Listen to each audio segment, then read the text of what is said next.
Welcome to the Deep Dive. Today we're looking at some source material that really flips the script on how organizations should think about growth, especially in those early days, when things feel fragile. We're diving into this pretty radical claim, honestly, that an organization, the sources talk a lot about churches, but really this could apply anywhere, should plan for, well, reproduction and expansion right from the start, not when they're mature or ready, literally day one. Yeah, it's completely counterintuitive, isn't it? Because the core argument here, the really disruptive part, is that the biggest mistake is delaying reproduction. Right. Logically, you want stability first, Yeah. get the budget sorted, maybe a building, solid processes. Exactly. But the sources argue that waiting for that maturity, that stability, it almost always backfires. You end up with this static culture where just keeping things running, maintenance, overshadows the actual mission. And the moment that happens, the moment internal preservation becomes the goal, well, the organization flatlines, it stalls, or even starts to decline. Okay, let's unpack that cultural trap a bit. If you're a founder, your gut instinct is save resources, stabilize things, get it working before you replicate the chaos somewhere else. Why is that gut feeling apparently wrong? Because, institutionally speaking, the second preservation takes priority, you start breeding this subtle inwardness. And that inward focus, the sources are pretty blunt. They say it suffocates movement. Your identity shifts. And instead of being a sender, sending out people and resources, you become a consumer, hoarding talent and funds. Ah, so you need to embed something else early on. They call it multiplication DNA, right? That's the term, multiplication DNA. And the idea is potent. An organization's destiny is basically set by that initial genetic code. That's a strong claim. Destiny determined by day one choices. It is. If that DNA includes the instinct to multiply, the sources suggest growth becomes exponential, it becomes decentralized. But if that instinct is missing, the organization might look healthy on the outside, stable, impressive for a while, but the sources warn it's silently withering at its core. The ability to generate new life is just gone. And they connect this to a biblical idea. They do. They anchor it in 2 Timothy 2.2. The idea there isn't just managing who you have, it's immediately finding reliable people who can then teach others, too. It's about generational transmission right from the get-go, not an afterthought. So delaying that isn't just inefficient, it's missing the point organizationally. Right. Leading to that self-absorption you mentioned. Precisely. And the sources frame this even larger. They talk about a divine blueprint, which isn't just theological jargon. It's presented as a core organizational principle. The very first command in Genesis is be fruitful and multiply. It's generative. And the Great Commission, then, isn't just a religious task, but like the organizational genetic code that keeps that generative impulse going, turning it into a movement. Exactly. It shifts the identity from being a static object, something to be maintained, to being a dynamic seed, something designed to spread. I like that. Static object versus dynamic seed. And the sources use a great visual for this. An organization can grow into this massive, impressive oak tree, builds high walls, maybe gets nice facilities, runs great programs, but it becomes what they call a museum of piety or programming. It's contained, it's beautiful, but it doesn't reproduce. Okay, the museum. Or it can be like an acorn, looks small, unimpressive maybe, but it's full of encoded possibility. It's designed to create a whole forest. The museum conserves, the acorn expands. That's the fundamental choice. And there's evidence supporting this urgency, that acting early matters. Yes, the material points to movement dynamics. It consistently shows that organizations, specifically churches in these examples, that plant new ventures within their first 2 years, they tend to be statistically stronger, more missional, and more resilient down the line. Wow, within the first 2 years. Yeah, the timing matters. Hesitation doesn't just lose time, it hardwires that conservation mindset. It builds the museum walls. Okay, so if the answer is encoding this multiplication DNA early on, we need the how. What are the practical things you do on day one to avoid becoming that museum? Right. The first 2 levers, really foundational ones, are language and structure. You have to bake the DNA into the identity before the culture sets like concrete. That section on language was really practical. They suggest things like posting a public one-sentence DNA statement. Something like, we exist to make disciples who make disciples, churches that plant churches. Simple, clear. Exactly. And that sentence has to be the filter for everything. Staffing, budget, every decision gets viewed through that mission-first lens. But words on a wall can be ignored. How do you make it stick structurally? That's where they bring in the idea of a founder's compact. Think of it as a short, signable agreement. The core team literally signs on, committing to prioritize multiplication and sending people out.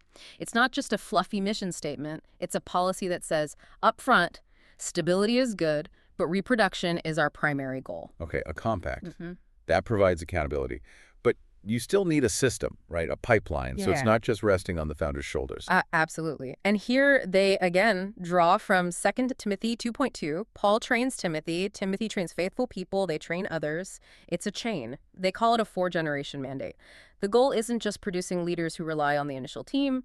It's about durable transmission across 4 generations. So the organization is built from the start to produce exporters, not just consumers or managers of the status quo. Exporters, not consumers. Okay, That's so right. walk us through what that apprenticeship pipeline actually looks like. How do you take someone from just showing up to being ready to be sent out? The sources lay out a pretty clear time-bound loop. Months 0 to 3.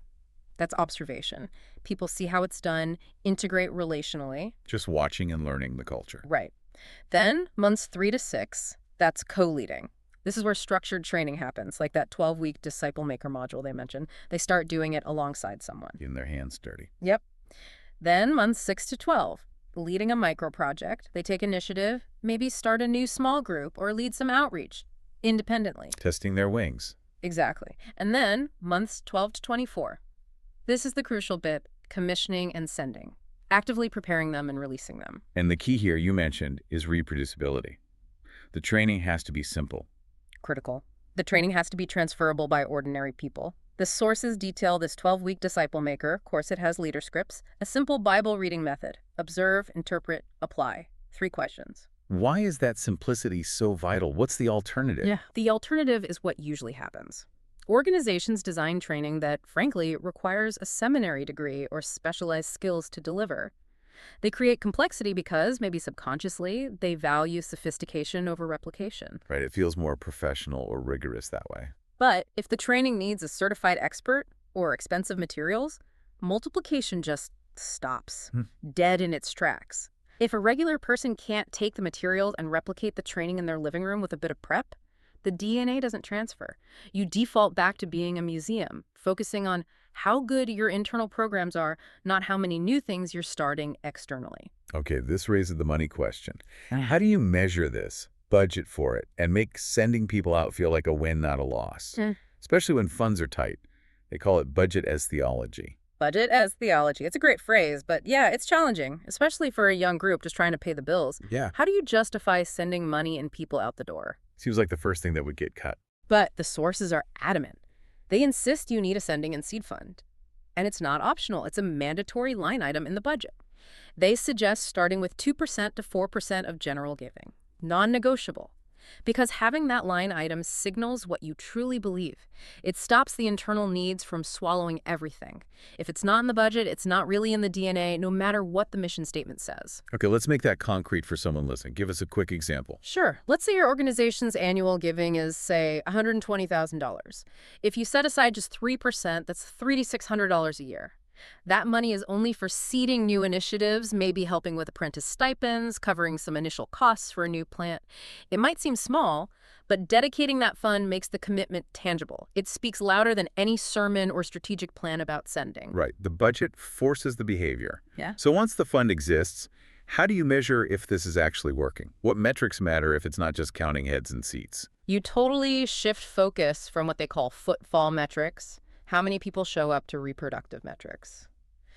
The absolute core measure they propose is the reproductive ratio, or R ratio. Our ratio, okay, that's that. It's the average number of mature disciples produced per reproducing disciple each year. Okay, break down the math on that. Right. And why is it better than tracking attendance? Well, attendance just measures if you're good at attracting and keeping people contained in your building or program. The R ratio measures generation. Are your people actually reproducing their faith and leadership in others? It's a much better health indicator for a movement. So the example they use, say you have 80 people who are actively reproducing disciples. Over a year, they train and commission 24 new mature disciples. You take 24 divided by 80, which gives you an R ratio of 0.3. Ah, okay. So it focuses leadership attention not on filling seats, but on equipping people to multiply. Exactly. It's like spiritual ROI, return on investment. Are your invested people yielding a return in terms of new disciple makers? You'd also track things like the sending rate, what percentage of your leaders are actually commissioned and sent out each year, and the apprentice conversion rate, how many apprentices actually make it through the pipeline to leadership. Metrics focused on output, not just input. Hmm. Makes sense. But then there's the emotional side. Sending away gifted people, it can feel like a loss, right? How do you make that feel like a celebration? That's where ritual comes in. You have to make the departure sacred, not sad.